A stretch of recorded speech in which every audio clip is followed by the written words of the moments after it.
Good morning, friends.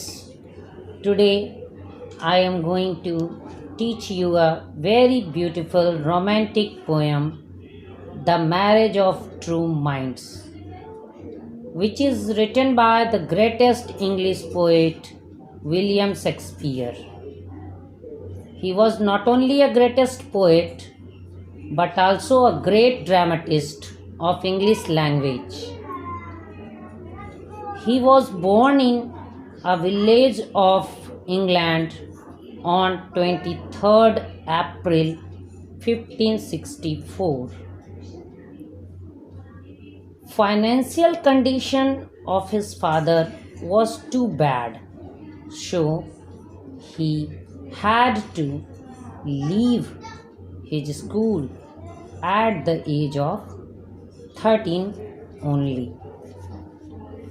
Now I am going to discuss a very beautiful poem, The Marriage of True Minds. The Marriage of True Mind is a sonnet written by greatest poet Shakespeare. In this poem, the poet defines the nature of true love. True love is a sweet gift of nature. Love means mixing of two true hearts and minds in our. It is nature's greatest gift. Love is not depends on physical attraction. A true lover never changes his attitude, even in the great trouble. A true lover cannot go back or forget his love. He leads his life on the altar of lover. The current of love never runs after lovely and rosy lips and cheeks. It is just like a pole star which never changes its place. Friends, इस कविता में William Shakespeare ने प्रेम को परिभाषित किया है। उन्होंने बताया कि वास्तविक प्रेम प्रकृति की एक सुंदर देन है। प्रेम दो आत्माओं का मिलन है और यह भगवान के द्वारा दिया हुआ बहुत बड़ा गिफ्ट है। प्रेम सिर्फ शारीरिक आकर्षण नहीं होता है, इसमें दो आत्माओं का मिलन होता है। परिस्थिति कितनी भी विपरीत क्यों ना हो, प्रेमी एक दूसरे से अलग जरूर होती है, पर वह एक दूसरे को भूलते नहीं हैं। वास्तविक प्रेम शारीरिक सुंदरता पर आधारित नहीं होता है। यह ध्रुव तारे के समान कभी अपने स्थान को नहीं बदलता और ना ही समय के साथ परिवर्तित होता है। Now student, I am going to read its line. The first stanza.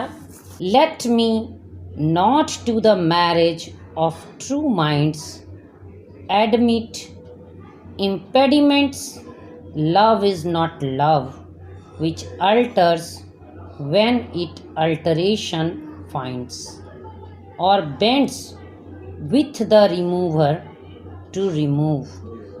कवि ने इन 4 लाइन में बहुत सुंदर से बताया कि मैं यानी कवि ऐसे किसी भी रीज़न को एक्सेप्ट नहीं कर सकता हूँ कि दो सच्चे प्रेम करने वाले के बीच कोई बाधा आनी चाहिए।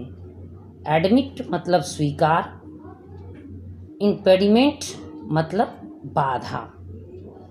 तो कवि ने कहा कि मैं ऐसे किसी रीज़न को एक्सेप्ट नहीं करूँगा जो दो सच्चे प्रेमी के बीच बाधा बने। प्रेम, लव इज़ नॉट लव, प्रेम तब तक प्रेम नहीं है। प्रेम को हम प्रेम तब तक नहीं बोल सकते हैं जब तक कि वो अपने प्यार को बदलता देखकर अगर वह बदल जाता है तो वह सच्चा प्रेम नहीं हुआ। और bends with the remover to remove, इस लाइन में भी कवि ने बहुत सुंदर कहा कि अगर तुम्हारा प्रेमी गायब हो जाए या तुम्हें छोड़ दे तो तुम भी उसे छोड़ दो, यह प्रेम नहीं है। प्रेम का मतलब है कि प्रेम में हम उम्मीद और आशाएं नहीं रखते हैं। प्रेम का मतलब यह होता है कि हम जिससे प्रेम कर रहे हैं वो मुझसे करे या ना करे, मैं तो करता हूँ ना। अगर मैंने प्रेम किया है तो मैं उसे नहीं छोड़ सकता। इस पंक्ति में कवि ने बड़े सुंदर से कहा, ओह नो, कि नहीं, प्रेम वह अनचेंजिंग लाइन है जो हमेशा स्थिर रहती है। प्रेम एक अनचेंजिंग लाइन है जो हमेशा स्थिर रहती है। ईवर फिक्स्ड मार्क का मतलब यहाँ हुआ ध्रुव तारा, जो कि कभी अपने स्थान से हिलता डुलता नहीं है। तो प्रेम एक स्थिर है जो कभी हिलता डुलता नहीं है, जो तूफानों में भी बिना हिले बिना डुले अपने स्थिति को बनाए रखता है। दैट्स लुक्स इन टेम्पेस्ट का मतलब होता है तूफान, सेकेंड का मतलब होता है हिलना। इसका मतलब है कि प्रेम वह एक स्थिर चीज़ है, एक ध्रुव तारे के समान है जो आंधी तूफान में भी हिलता नहीं है। उसी तरह से प्रेम भी आंधी तूफान दुख मुसीबत को देखकर डरता नहीं है। It is a star to every wandering bird, इसका मतलब हुआ कि यह उन सितारों की तरह है जो हर भटकती हुई नाव को एक रास्ता दिखाता है, अपने सही पथ पर चलने के लिए बताता है। whose worth unknown although his high to be taken, जिसका मूल्य नहीं नापा जा सकता है, हालांकि उसकी ऊंचाई को जरूर मापा जा सकता है लेकिन उसके मूल्य को नहीं नापा जा सकता है। मतलब प्रेम का मूल्य जो है वो मापना एक सामान्य वस्तु नहीं है जिसे माप सकते हैं। प्रेम को कभी कोई माप नहीं सका है। यह कोई वस्तु नहीं है जो कि लोग खरीद सकते हैं, यह तो एक इंटरनल फीलिंग्स है। Next stanza, love is not times fool, though rosy lips and cheeks, within his bending sickle's compass come, love alters not with his brief hours and weeks, but bears it out even to the age of dawn। कवि ने इस पंक्ति में भी बड़े सुंदर से कहा है कि प्यार जो है वो समय के पावर के अंदर नहीं आ सकता है। समय की ताकत जो होती है उससे गुलाबी होंठ और गालों की खूबसूरती समय के साथ डिस्ट्रॉय हो जाती है, नष्ट हो जाती है।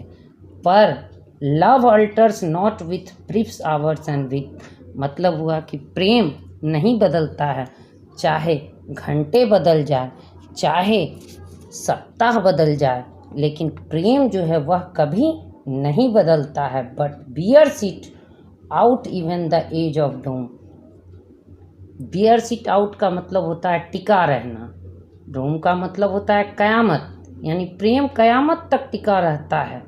प्रेम कयामत तक टिका रहता है। अगर इस बात में कोई गलती है या मैं गलत साबित हो जाऊं तो सचमुच ऐसा माना गया है कि मैं कुछ लिखा और ना ही मैं कुछ। Next to last line are also beautiful.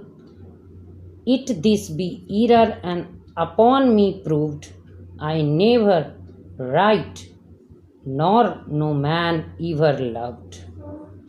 इस खूबसूरत दो अंतिम पंक्तियों में कवि ने कहा है, अगर इस बात में कोई गलती है या मैं गलत साबित होता हूँ तो मैं सचमुच, कहने का मतलब है कि मैं सचमुच तब लिखने के काबिल नहीं हूँ, मैं प्रेम को व्यक्त नहीं कर पा रहा हूँ इसलिए मैं लिख नहीं पा रहा हूँ। इसलिए कवि ने कहा कि यह बहुत ही एक लव पोयम है, एक प्रेम का कविता है। अगर मैं इसे आप लोगों तक सही ढंग से नहीं पहुंचा पा रहा हूं तो इसका अर्थ है कि मैंने कविता को अच्छे से लिखा ही नहीं और मैंने इस कविता के थ्रू सच्चे प्रेम का प्रदर्शन नहीं कर पाया।